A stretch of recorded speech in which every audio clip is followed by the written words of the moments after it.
In today's video, I wanted to take a stab at organizing and communicating my thoughts around the first principles of cold email. And so oftentimes I'll get questions from people that are things that if they were really rock solid on their first principles, that aren't really questions and are really just tests. And I think one of the most common questions that I'll get is, am I allowed to send images in a cold email? Am I allowed to send a video in a cold email? And it's like, look, yeah, maybe if you do the test and it works, then go for it. Don't let some other person tell you that you can or can't do something.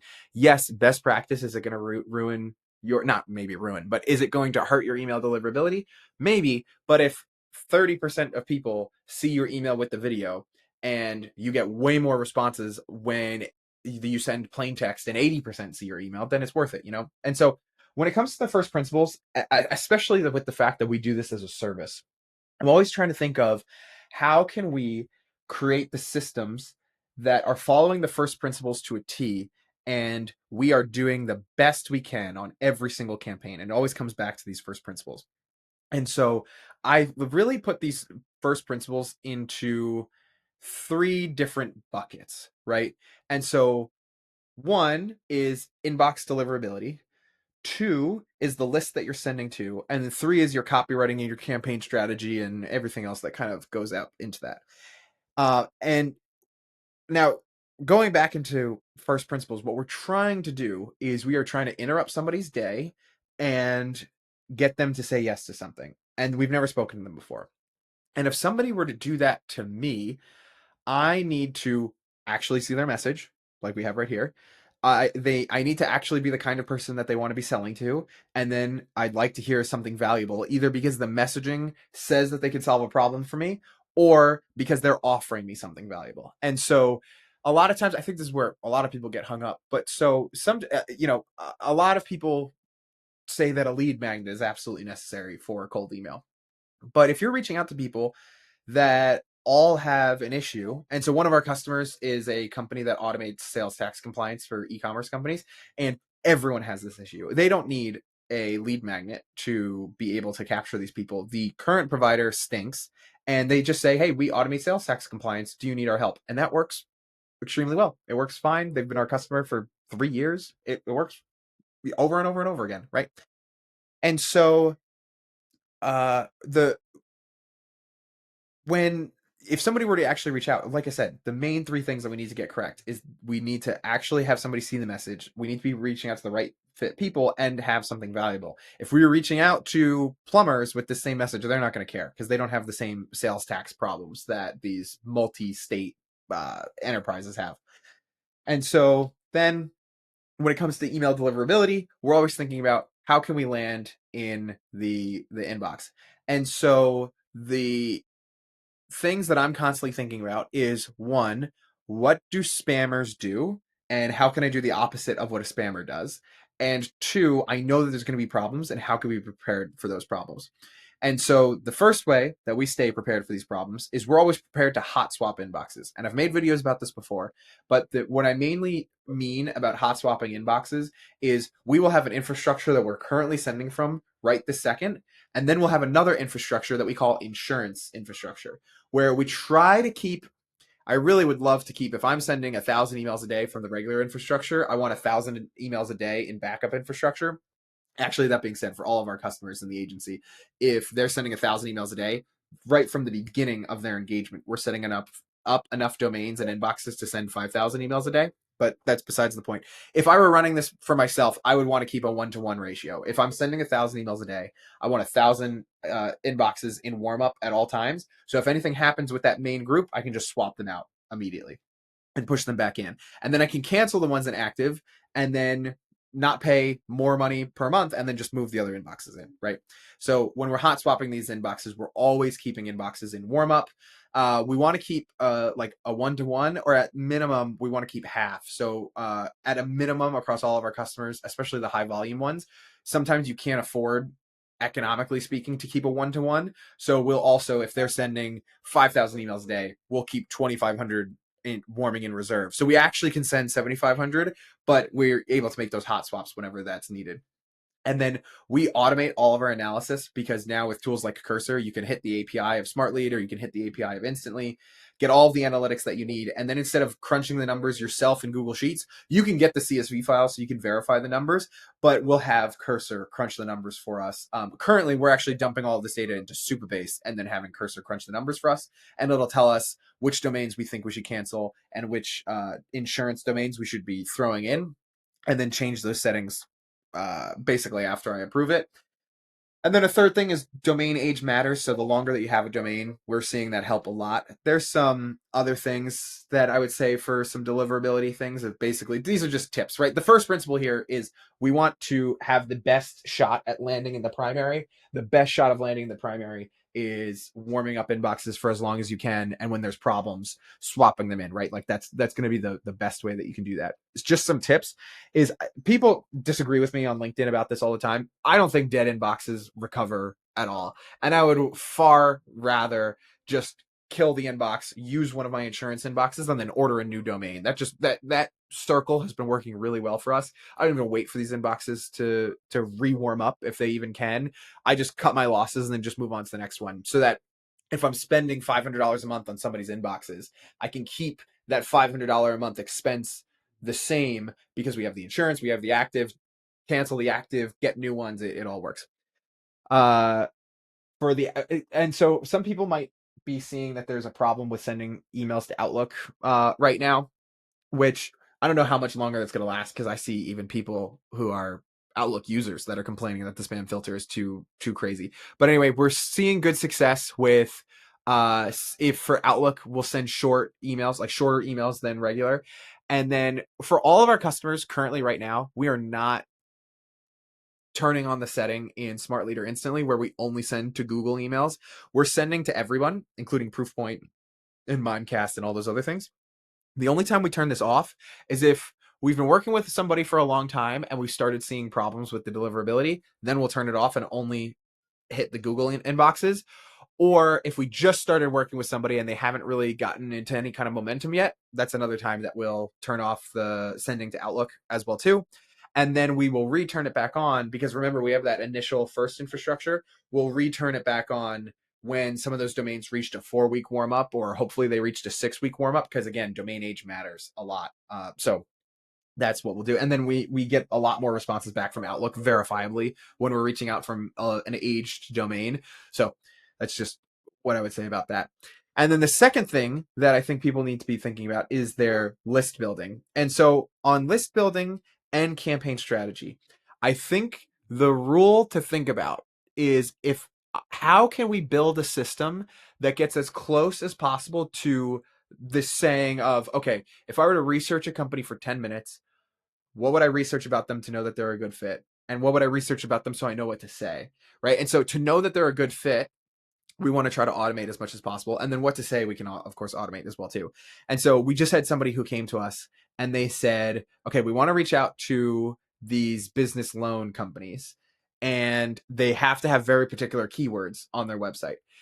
And so to build that list at scale, some people might just make the mistake of just turning on the industry filter, financial services and banking, and then just emailing all those people. But oh my gosh, the mess that you're going to get, because there's banks in that list, and then there's wealth management companies in that list, and then there are fintech companies in that list. There's financial service recruiting companies, financial service consulting companies. It's just a crazy, crazy, crazy list. And so what you want to try to mirror when you're building this as a first principle is, what am I looking for manually and how can I work backwards from that? So there are some industries that are a little bit easier. If somebody says that they are an advertising services company on LinkedIn, they're probably an advertising services company. You need to do a little bit of a check with AI to just make sure that they're not a staffing or recruiting company for marketing services, or a tech company. But generally, that's going to be correct. For this company, what they were basically telling us is there were a couple industries that they would self-report on. And so what we did is we pulled everybody who was in that industry and we pulled that out of Clay. So anybody that was in banking, anybody that was in financial services, anybody that was in, I think lending is another one. Anyone in lending, we pulled all of those companies. And then we did a quick check with an open source AI model, the OSS 20 billion, a quick check of just, is this a business loan company, right? And then we just used the company description for that. And then if it was a business loan company, then we went out and we double checked the website as well too. And so again, when you're building these lists, you want to think about, okay, what do I do manually and how can I build the system to do that? And really, sometimes even just turning on a screen recorder like this and just using a Loom video and just talking out loud of what you're checking for can really help make a prompt that then AI can be used to push forward on, right? And then so basically the aha moments that I wanted to give about list building is I think about list building as a forward process, a backwards process, or a circular process.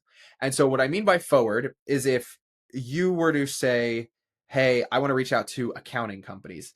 You could go to Apollo, you could go to Clay, you could go to LinkedIn, wherever you want to go, and just input the industry filter accounting, CEO, and then you would just move forward. You would pull everybody there and you would clean that list, right? That's how I consider pulling somebody's target addressable market forward. It's just the way that we usually do.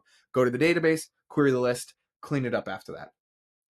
But when we find somebody's list backwards, sometimes they have a harder list. And so what we'll do instead is we'll take their do not contact list of their current customers and their pipeline. And these are good fit companies because they closed, right? So we know that we're starting from that list and then we'll work backwards. And so when we're working backwards, we'll enrich them in Clay and then we'll have ChatGPT do all this analysis. What are the most common industries that these companies report in their company description? What are the most common keywords that would denote this? Also take the onboarding call and figure out who we're trying to go after as well too, and use that analysis as a qualitative point. What's the employee headcount? What's the location that they're usually targeted in? All these things, so that then we work backwards from that. And then instead of just putting in any filters that we think are going to be putting in, we have just the data in front of us of what it normally is. And then I guess I called it making the TAM backwards, but then we would go forwards from there and then input everything that we just got from their customers list and basically work backwards from the customer list in order to go forwards. And then circular, and I'm trying to make a video on this because we just started doing this as well too. When we build lists circularly, what I'm basically trying to do is I'm using OpenRouter so we can get access to super cheap reasoning models, and we can do this really cheap. And then we use a lookalike service to basically, again, start with a perfect list, whether we found that list for our customer or it's their customer list, whatever it is. We start with a perfect list, and then we use Disco-like, Ocean.io, or the lookalike builder in Clay, and then we circularly start building lists. Exa, I think, can do this too. And I'll make a video on this, but basically what we're doing is, let's say we start with a list of 30 companies. They're all good fits. We will make a prompt on explaining why they're good fits, and then just make sure that that prompt is working well. Then we will call an API and we will say, hey, I want more. I want to find lookalikes to these companies. Exa lets you exclude with a pretty large exclude payload. So we write that into the code. Ocean.io and Disco-like should let that happen, but Clay doesn't really let that happen. And so then you should put anything that you've already found as a good fit as an exclude, but that's just a different thing. And then we make a request. Now, from one company, we find something like 10 good lookalike companies. Then in Cursor, we use OpenRouter to determine, are any of these companies good fits based on the prompt that we made before? And then it'll say 6 out of 10 of these are good fits. Okay, add the 6 out of 10 into the database. And then use those 6 out of 10 to find more lookalikes, right? And this is this circular logic that I'm saying about the lookalikes. I have trained the software in Cursor to basically say, if you pull 10 batches and after 10 batches, less than 15% of the list is good fits and we're not adding anything else to our database, kill the workflow. Because the only problem with doing this circularly is there's no way to end this. And so we only really use this when the TAM is really, really, really hard to get right. And this is a new way that we've been messing with it. We've done it successfully with like 3 customers now on really hard to place lists with industry filters and company keywords and things like that. I wouldn't say we do it all the time, but definitely like when you're building lists, working forwards, just putting in your assumption of who you think your best customers are, and then cleaning that out, working backwards, actually getting the data in front of you. Working backwards is probably the way I want my team to start doing it the most often, by the way. But again, all of the 3 of these ways are just ways to do the same thing that you would manually do. What am I researching about this company to make sure that they're a good fit? And then how can I automate that at scale using Clay or something like Cursor? Cool. Okay. This is fine. Okay. So then with campaign strategy, this is all just thinking about how can I send somebody an email that's valuable to them that they would respond? I think the biggest thing we need to be thinking about, besides if I had 10 minutes to research this company, what am I researching for? So I know what to change about the messaging. Besides that, we need to be thinking about kind of the sophistication of your offer a little bit more about. So for that sales tax company, right? They don't need a lead magnet because they know that for the most part, the people that they're reaching out to, all of them have a problem with sales tax. So they're living in this beautiful moment where they literally can just reach out to people and just ask, hey, are you having a sales tax problem? And then they're having a sales tax problem. Think about you as well, too. What's the biggest problem in your business? Or if you're not a business owner, what is the biggest problem in your department right now? If somebody were to reach out to you and say, I can solve that problem and I have a track record of solving that problem, you would say yes to that email all the time. And sometimes I have friends who say, cold email never works on me. And I'm like, yeah, well, it's because you're not responsible for solving a lot of problems. And you're not on the lookout for something new. This is why, even though CEOs receive the most amount of emails by everyone's data, our data, Belkin's, and Cold IQ, CEOs respond to emails more often because they're always on the lookout for solving some kind of problem. You reach out to a director of HR about solving a problem, they want to go to work and then they want to go home. They're not going to go through the political process of buying a new software at their company, right? And so we always want to be thinking about where is the customer at, and we don't want to sell them on the entire product or service or everything. We just want to sell them on, can we get some of your time? Sometimes literally just what you do, and we call that a straight down the middle campaign. Literally just explaining what you do is going to get them to be interested, or you're going to have to present them with some kind of lead magnet. So another example is, I don't know a company that wouldn't say yes to getting more leads, but if I were to send an email saying that we could help people get leads, you all receive that email all the time, and that's not going to work very well whatsoever. And if anything, the people who are going to respond to that email are going to be, not that great of sales calls either, because that is a message that is overused a ton and a ton and a ton. And so if you also have something where you solve a problem that exists at companies all the time, but there's a lot of competition, that's where you need lead magnets and things to be able to stand out, where you're willing to do more for free than your competitors are willing to do more for free, right? And so then the other thing with the campaign strategy, besides just thinking about where are they at, how problem aware, how solution aware are they, what's your competition with dealing with this, the other thing to be thinking about too is, how can I use AI to help them understand how we can help in their particular situation. Whether we are looking up a problem that we have found and saying, hey, I saw the negative review about the holes in the parking lot of your parking lot. Do you want us to take care of those holes? Great, you found a problem. Here we go. Or the best campaign that we've ever done, and I think it's even on the next slide, the creative ideas campaign. I think that works so well, and that's the best campaign across all of the customers that we try it with. The creative ideas campaign, and if you're new to my content, the creative ideas campaign is something, funny enough, I came up with like 3.5 years ago, which is really funny.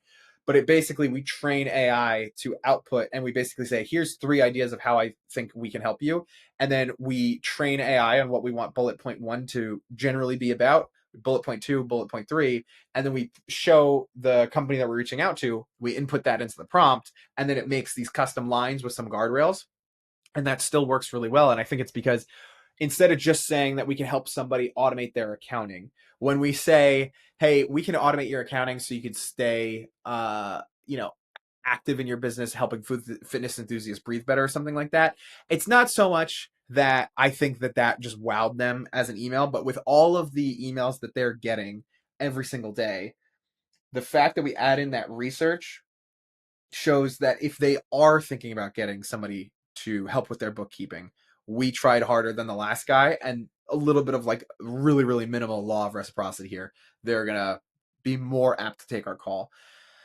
The 10-minute research rule is the most important part. Oh, and then preview text. So a lot of people ask me about what's the best subject lines. I feel like I don't think about subject lines these days. I think about preview text more often than anything else. And so when I'm thinking about how the subject line plays into the preview text, I'm thinking about, what does this push notification look like, or what does it look like on the web browser, right?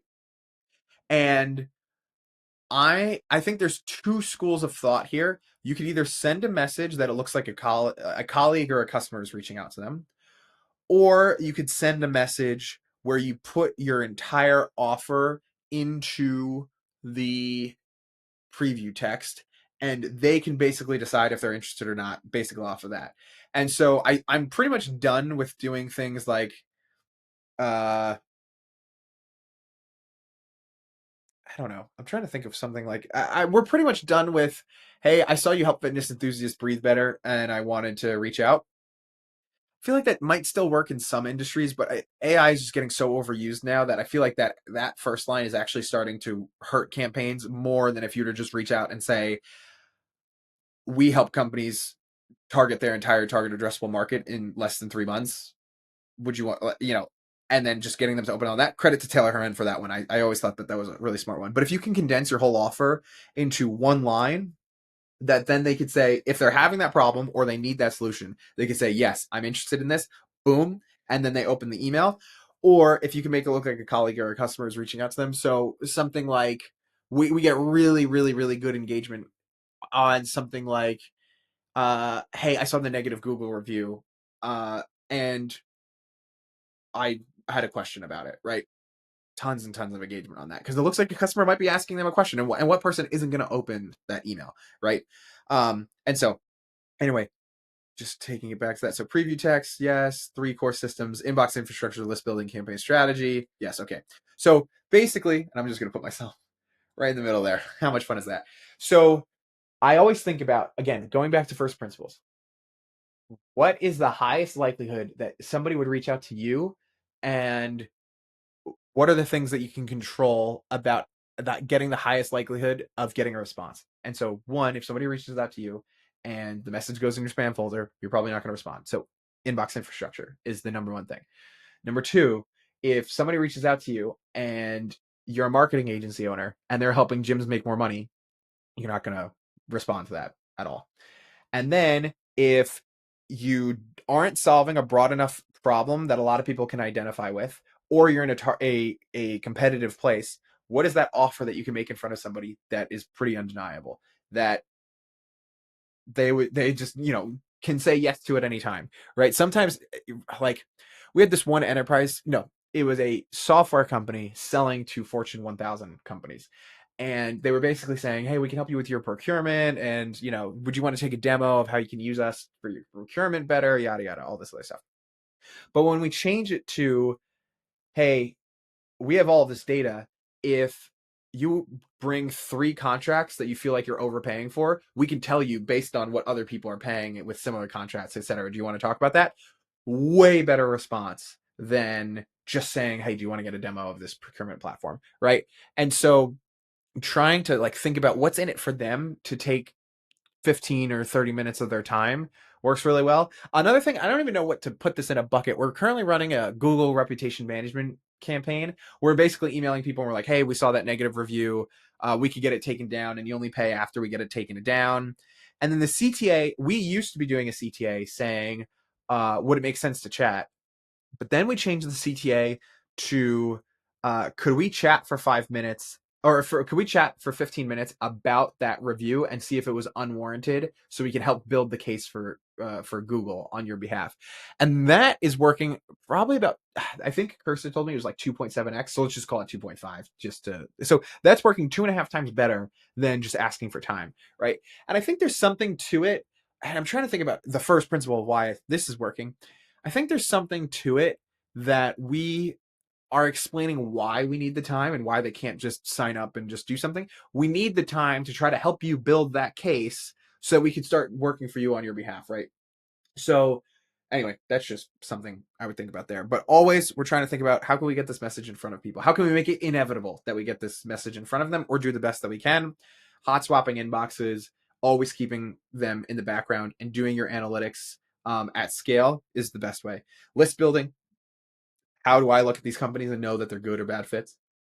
Manually, and then automating that. And then the same thing with the campaign strategy. After I manually review a company, what am I looking about them so that I can learn about them and change my messaging, is all what I'm thinking about. And this is, I feel like, the 3 first principles that getting a positive response comes back down to. And I just hope this was useful for anybody who made it this far in the video. Thanks, guys.